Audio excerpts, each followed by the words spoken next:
দেখুন এই মুহূর্তে সেই সন্দেশখালী থানার বাইরের পরিস্থিতি, যেখানে এত পুলিশের ছয়রা, যেন সেখানে কোনো উগ্রপন্থী রয়েছে, যেন সেখানে কোনো ক্রিমিনাল রয়েছে, যাকে ধরার জন্য এত বড় বন্দোবস্ত। হয়তো এর ছিটে ফোটাও যদি বন্দোবস্ত পুলিশ আধিকারিকরা এতদিন ধরে করতেন, তাহলে 46টা দিন পার হয়ে যেত না এবং এতদিনে হয়তো গাড়োতে থাকতো শেখ শাহজাহান। কিন্তু তাকে ধরার জন্য কোনো কেমন আছে গণতন্ত্রকে হত্যা করা হচ্ছে, গণতন্ত্রের রিপাবলিক মেডিকেল কলেজে নিয়ে যাচ্ছে, গণতন্ত্রকে হত্যা করা হচ্ছে, গণতন্ত্রকে হত্যা করা হচ্ছে, গণতন্ত্রকে হত্যা করছে বাংলার পুলিশ। সাংবাদিকদের অ্যারেস্ট করে গণতন্ত্রকে হত্যা করছে, গণতন্ত্রকে হত্যা করছে পুলিশ, গণতন্ত্রকে হত্যা করা হচ্ছে বাংলায়। সাংবাদিককে গ্রেপ্তার করে সন্দেশখালী ইস্যু ধামাচাপা দেওয়া যাবে না। আমরা লড়াই করছি চোখের চোখ রেখে। গোটা বাংলার মানুষ দেখছে, গোটা বাংলার মানুষ দেখছে হচ্ছেটাকে।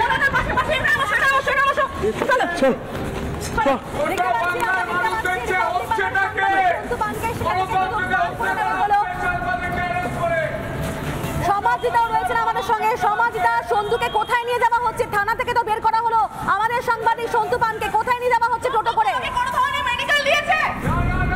কোনো চিকিৎসা দিয়েছে? তোমার শরীর কেমন আছে? আমাকে শারীরিক এবং মানসিকভাবে এটা তো অত্যাচার। গ্রেফতার করে গণতন্ত্রকে হত্যা করা হচ্ছে। গোটা বাংলা জানতে চাই হচ্ছেটা কি, গণতন্ত্র নিয়ে হচ্ছেটা কি? রাতে কোথায় রাখা হয়েছিল? রাতে কোথায় রাখা হয়েছিল? কারাগারে রাখা হয়েছিল, একজন সাংবাদিককে কারাগারে রাখা হয়েছে। তোমাকে 3 বার সই করানো হয়েছে?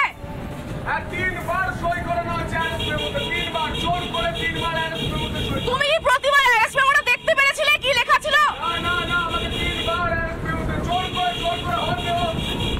আমার বন্দুকটা চাপা দেওয়ার জন্য হর্ন দেওয়া হচ্ছে জোর করে।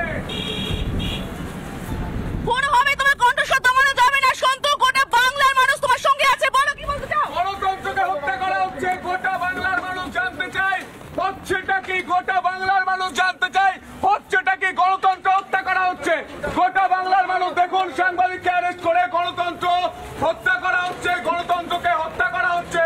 গোটা বাংলার মানুষ দেখুন সন্দেশখালী নিয়ে সন্তুপান প্রশ্ন করেছে, বাংলার বিভিন্ন ইস্যু নিয়ে সন্তুপান প্রশ্ন করেছে, তাই গণতন্ত্রকে হত্যা করা হচ্ছে, গণতন্ত্রকে হত্যা করা হচ্ছে।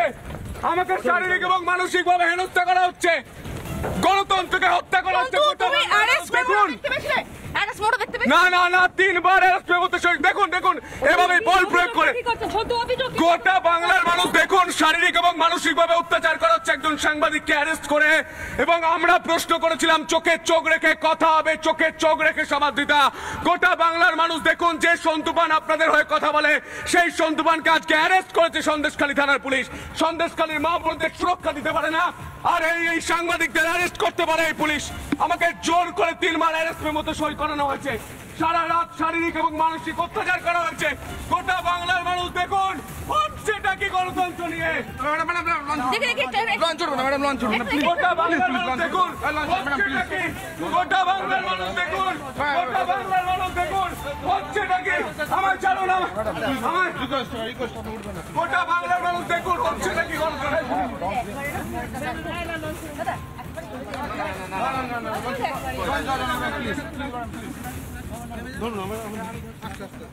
দেখতে পাচ্ছেন আপনারা একেবারে সরাসরি সেখান থেকে ছবি, যেখানে থানা থেকে বের করা হলো সন্তু পানকে, আমাদের সাংবাদিক সন্তু পানকে গণতন্ত্রকে হত্যা করা হচ্ছে, গণতন্ত্রের রিপাবলিক মেডিকেল কলেজে নিয়ে যাচ্ছে, গণতন্ত্রকে হত্যা করা হচ্ছে, গণতন্ত্রকে হত্যা করা হচ্ছে, গণতন্ত্রকে হত্যা করছে। এবং সন্তু বারবার যেটা বলছে 3 বার অ্যারেস্ট মেমোতে সই করানো হয়েছে। কি আছে সেই অ্যারেস্ট মেমোতে? কেন বারবার সই করানো হলো? বারবার কেন বদল করা হলো? অ্যারেস্ট মেমোতে কেন বারবার বদল হলো? কেন বারবার সই হলো? সব থেকে বড় কথা, কোনোভাবেই সন্তু যাতে কথা বলতে না পারে সেখানে কিন্তু লাগাতার হর্ন দেওয়া হয়েছে, লাগাতার টোটোতে হর্ন দেওয়া হচ্ছে, যাতে আমরা যারা পিছনে ছিলাম সেখানে কোনোভাবেই যেন সন্তু কথা বলতে না পারে। দাদা, এটা তুষ্কারি যাবে? তুষখালি যাবে। আচ্ছা আমরা চেষ্টা করবো পরের নৌকা যেটা আসবে সেটাতে যাওয়ার জন্য। অবশ্যই ওদিকে আমাদের প্রতিনিধি রয়েছে, প্রতিনিধি আছে, আমরা অপেক্ষা করবো পরের নৌকার জন্য। পরের নৌকা কারাগারে রাখা হয়েছিল, একজন সাংবাদিককে কারাগারে রাখা হয়েছে। তোমাকে 3 বার সই করানো হয়েছে। 3 বার সই করানো হয়েছে, 3 বার জোর করে 3 বার তুমি কি প্রতিবার অ্যারেস্ট মেমোটা দেখতে পেরেছিলে কি লেখা ছিল? না আমাকে 3 বার জোর করে আমার কোথায় রাখা হয়েছে? কারাগারে রাখা হয়েছিল, একজন সাংবাদিককে কারাগারে রাখা হয়েছে। সন্তুকে সেখান থেকে থানা থেকে বের করে নিয়ে যাওয়ার পর তারপর তাকে বোটে করে নিয়ে যাওয়া হচ্ছে। আর এই মুহূর্তে ভাস্কর রয়েছে আমাদের সঙ্গে। ভাস্কর, রিপাবলিক বাংলা সবসময় সত্য কথা তুলে ধরে এবং তার জন্য এভাবে অন্যায়ভাবে সন্তুকে গ্রেফতার করা হয়েছে এবং থানা থেকে তাকে নিয়ে যাওয়া হলো। কোথায় নিয়ে যাওয়া হলো একটু স্পষ্ট হতে চাইবো তোমার কাছ থেকে।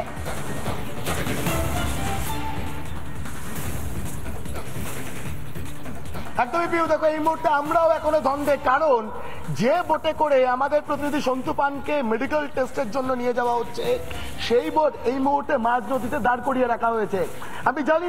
আমি জানি না এরকম কোনো প্রোটোকল বা এরকম কোনো নিয়ম পুলিশের রুল বুকে রয়েছে কিনা, কিন্তু এই মুহূর্তে দাঁড়িয়ে যে ছবিটা দেখাবো যে এই মুহূর্তে কিন্তু মাঝ নদীতে দাঁড় করিয়ে রাখা হয়েছে সন্তু পানকে, আমাদের প্রতিনিধি সন্তু পানকে নিয়ে যে বোট মেডিকেল টেস্টের জন্য পুলিশ নিয়ে যাচ্ছিল সেই বোটকে। এবং আমরা এখনো অব্দি কিন্তু স্পষ্টত বুঝতে পারছি না যে ঠিক কোন পথে মেডিকেল পরীক্ষার জন্য অর্থাৎ শারীরিক পরীক্ষার জন্য নিয়ে যাবে পুলিশ সন্তু পানকে। ধামাখালি যে ফেরিঘাট সেই ফেরিঘাটে নিয়ে আসা হবে, নাকি অন্য কোনো পথ ব্যবহার করে পুলিশ মেডিকেল টেস্টের জন্য নিয়ে যাবে। আমরা লাগাতার গোটা বাংলা গোটা দেশের মানুষকে আপডেট দিতে থাকবো। এবং সন্তু পান রিপাবলিকের আমাদের সহকর্মী, তার সঙ্গে আমরা রয়েছি, লাগাতার আমরা রয়েছি। রজনী কেবল আমার সঙ্গে ভিডিও জার্নালিস্ট রজনী কিন্তু বেরোচ্ছে। রজনী, আরো একবার কিন্তু এই মুহূর্তে ছবিটা দেখাও, গোটা বাংলার মানুষ দেখতে চাইছে, গোটা বাংলার মানুষ দেখতে কিন্তু এই মুহূর্তে কিন্তু দেখছে যে কিভাবে এক সংবাদকর্মীকে, এক সংবাদদাতাকে হেনস্থা করা হচ্ছে। বারবার অভিযোগ রয়েছে পুলিশের বিরুদ্ধে, একাধিক অভিযোগ এসেছে। সেই জায়গা থেকে দাঁড়িয়ে শেখ শাহজাহানদের এখন অব্দি গ্রেফতার করতে পারেনি পুলিশ। এবং এই মুহূর্তে একেবারে ভাস্কর, তুমি ঠিক কথাই বলেছো, শেখ শাহজাহান তাকে ধরতে পারছে না। আর যত তৎপরতা পুলিশের এই সাংবাদিককে কেন্দ্র করে, আমাদের সাংবাদিক সন্তু পানকে বোটে তোলা হচ্ছে। রিপাবলিকের কণ্ঠরোধের বারবার চেষ্টা করা হচ্ছে। এই মুহূর্তে যে ছবি দেখাচ্ছি আমাদের দুই প্রতিনিধি ভাস্কর এবং সমাদৃতা রয়েছে, আমরা সরাসরি যাব সমাদৃতার কাছে। সমাদৃতা, এই মুহূর্তে বোট এসে গিয়েছে, তোমরা যাচ্ছ, তবে বারবার অদম্য রিপাবলিক বাংলা চোখে চোখ রেখে বারবার স্পর্ধার সঙ্গে সাংবাদিকতার নতুন দিশা দেখিয়েছে রিপাবলিক বাংলা। সমাদৃতা,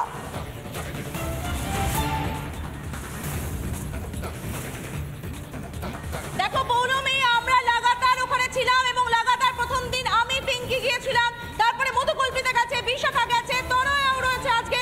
এবং লাগাতার আমরা দেখতে পাচ্ছি যে আমরা মহিলা ব্রিগেড সেখানে এমন ভাবে খবর করছিলাম যে কারণে কিন্তু কোথাও গিয়ে ভয় পেয়েছে সরকার, এবং সেই কারণে একটা কাউকে ধরতে হবে, তাই টার্গেট এখন সন্তু।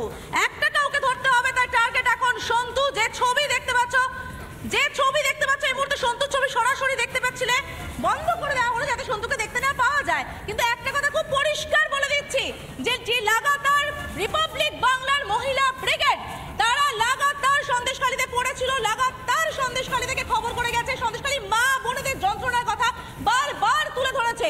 এবং তখন আমার সঙ্গেই হয়েছে, দুজন পুলিশ কর্মী বাইকে করে লাগাতার রেইকি করে গেছেন। স্বর্ণালী যখন এসছে, স্বর্ণালীকে রেইকি করা হয়েছে, বিশাখা এসছে, বিশাখাকে রেইকি করা হয়েছে, পিঙ্কিকে রেইকি করা হয়েছে, তনয়াকে, মধুকল্পিতাকে রেইকি করা হয়েছে। মধুকল্পিতা বারবার যখন বলেছে যে কেন অভিযোগ নিচ্ছেন না, তখন মধুকল্পিতার কথা শোনা পর্যন্ত হয়নি। মহিলা ব্রিগেড লাগাতার এখানে বাটি কামড়ে পড়েছিল, কিছু একটা তো করতে হবে, মহিলাদের ক্ষেত্রে তো শ্লীলতাহানির কেস দেওয়া যায় না, এবং সেই কারণেই বোধহয় অপেক্ষা ছিল একজন পুরুষ সাংবাদিকের, সেই কারণেই সন্তুর জন্য অপেক্ষা ছিল। সন্তু ঢুকেছে এবং ঢোকার পরেই এই ধরনের ন্যাক্কারজনক ঘটনা ঘটানো হয়েছে। বুঝতে পারলাম না হাতে ক্যামেরা নিয়ে, বুম নিয়ে ঠিক কোন মলেস্টেশনের উদ্দেশ্যে একজন সাংবাদিক যেতে পারে, সে কিভাবে সম্ভব নিজের হাতে ক্যামেরা নিয়ে, বুম নিয়ে সে এই ধরনের কাজ করতে যেতে পারে? এইটা আইন সঙ্গত কত এটা মানে কারোর মাথায় যদি সামান্য বুদ্ধি থাকে, আমার মনে হয় যে ছোট ছোট বাচ্চারা যারা টিভি দেখছে তারা পর্যন্ত বলে দেবে যে এইভাবে কেউ অন্তত কোনো উদ্দেশ্যে, কোনো চুরি ডাকাতি রাহাজানি কোনো কারণে কোনো উদ্দেশ্যে ক্যামেরা বা বুম নিয়ে যেতে পারে না। অর্থাৎ এই অ্যালিগেশনটা, এই অভিযোগটা যে কি ভয়ঙ্কর মিথ্যে সেটা পরিষ্কার বুঝতে পারা যাচ্ছে। কিন্তু কেন এরকম একটা অভিযোগ আনতে হলো? কারণটা তো ভীষণ পরিষ্কার। মহিলা ব্রিগেড রিপাবলিক বাংলার লাগাতার মাটি কামড়ে পড়েছিল সন্দেশখালীতে। মা বোনেদের যে কি অবস্থা, সেই অবস্থা লাগাতার দেখিয়েছে তারা, এবং সেটা দেখার পরেই কিন্তু এইভাবে ন্যাক্কারজনক ঘটনা ঘটাতে হলো। এ রাজ্যের আইন প্রশাসন যারা চালায় তাদেরকে এইরকম একটা ভুয়ো অভিযোগ সামনে আনতে হলো তাদের। কারণ এই ধরনের অভিযোগের সত্যতা কতটা সেটা নিয়েই তো বড় প্রশ্ন থেকে যায়। হাতে ক্যামেরা বুম নিয়ে কেউ কোনো ধরনের কোনো অপকর্ম করতে যাবে, এটা তো হতে পারে না, এটা তো সম্ভব না। নিজের অপকর্মের রেকর্ড রাখার জন্য হাতে ক্যামেরা নিয়ে গেছে। কারণ একটাই, সেটা হচ্ছে যে হারে আমাদের রিপাবলিক বাংলার একের পর এক মহিলা সাংবাদিক মাটি কামড়ে পড়েছিল, রিপাবলিক বাংলার একের পর এক সাংবাদিক যেভাবে লাইভ করে গেছে, এখানে হুমকির মুখে দাঁড়িয়ে থেকে লাইভ করে গেছে, যেভাবে আমাদেরকে বারবার বাধা দেওয়া হয়েছে, রেকি করা হয়েছে, আমাদের চারপাশ দিয়ে রেকি করা হয়েছে, যেভাবে আমাদেরকে প্রতি মুহূর্তে থ্রেট দেওয়া হয়েছে, তাতে ভয় পেয়ে গিয়েছে। আজকেও কিন্তু থানার ভিতরে মহিলা পুলিশ কর্মী ছিলেন গুচ্ছেন। আমরা 3 জন মহিলা সাংবাদিক সেখানে ছিলাম, আমি, বিশাখা, তনয়া। 3 জনের জন্য অন্তত এক একজনকে 3 জন করে ধরতে পারবে এইরকম মহিলা পুলিশ কর্মী রাখা হয়েছিল। অর্থাৎ সব রকম ভাবে চেষ্টা করা হয়েছে সংবাদ মাধ্যমকে বাধা দেওয়ার, রিপাবলিক বাংলাকে বাধা দেওয়ার। রিপাবলিক বাংলাকে কেন বাধা দিতে হলো? কারণ রিপাবলিক বাংলা তো মিনমিন করে কথা বলতে পারে না।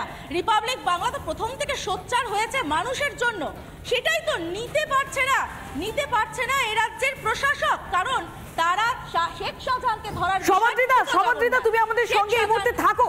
যে ছবি লাগাতার দেখাচ্ছি এই মুহূর্তে শুভেন্দু অধিকারী বিরোধী দলনেতা, তিনি কি বক্তব্য রাখছেন সেই দিকে আমরা নজর রাখবো। তিনি গতকাল জানিয়েছিলেন যে কালো ব্যাচ পরে এই ঘটনার প্রতিবাদ জানিয়ে কালো ব্যাচ পরে তিনি সন্দেশখালীতে যাবেন। সেই অনুযায়ী দেখা যাচ্ছে কালো ব্যাচ পরে প্রস্তুত হয়েছেন রাজ্যের বিরোধী দলনেতা শুভেন্দু অধিকারী।